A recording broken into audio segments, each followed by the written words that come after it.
আমার বাড়ি নিকটি। আমার বাবা এম শামসুল হক, আলিগড় ইউনিভার্সিটির গ্র্যাজুয়েট। আমার মা সৈয়দা জাহানারা খাতুন, তিনি রামশ্রী জমিদার বাড়ি, হবিগঞ্জের। আমি ছাত্র দলের প্রতিষ্ঠাতা সভাপতি ছিলাম, শহীদ প্রেসিডেন্ট জিয়াউর রহমান।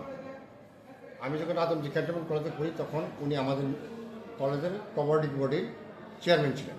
সেই সূত্রে ওনার সাথে আমার দেখা সাক্ষাৎ হতো, আমরা দেখতাম। আমি ওনার প্রতি আকৃষ্ট হয়ে রাজনীতি দিতে আসার চিন্তা করি।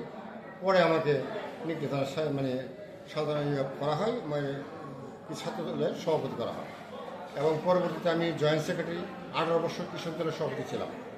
আমি নিকটি থানা বিএনপির সহসভাপতি ছিলাম এবং সর্বশেষ যে কমিটি হয়ে গেল আহ্বায়ক কমিটি, ওটাতে আমি যুগ্ম আহ্বায়ক ছিলাম। আমার উদ্দেশ্য হচ্ছে যে এই কিশোরগঞ্জ জেলা বিএনপিকে আরও শক্তিশালী করার জন্য যে কোনো ধরনের পদক্ষেপ, সাহসী পদক্ষেপ আমি নেওয়ার চেষ্টা করব এবং দলকে সুসংগঠিত করে সবাইকে একত্রিত করে আমার দলকে এগিয়ে নেওয়ার জন্য আমি কাজ করব এবং আগামী নির্বাচনে যে আমাদের পারিপার্শ্বিক কিছু অবস্থার কারণে স্পর্শের সম্মুখীন হয়েছে, এটা যেন না থাকে, সর্বোচ্চ চেষ্টা আমি করে যাব। এবং আমি এই দলের একজন একনিষ্ঠ কর্মী হিসাবে সকল কাউন্সিলরদের কাছে আমি আমার একটা ভোট চাই, প্রার্থনা করি।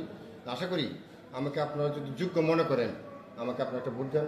সকল প্রার্থী যোগ্য যারা আছেন তাদের মধ্যে থেকে আপনারা যদি আমাকে বেছে নেন, আমি খুশি হব। সবাইকে আমার সালাম, আসসালামু আলাইকুম।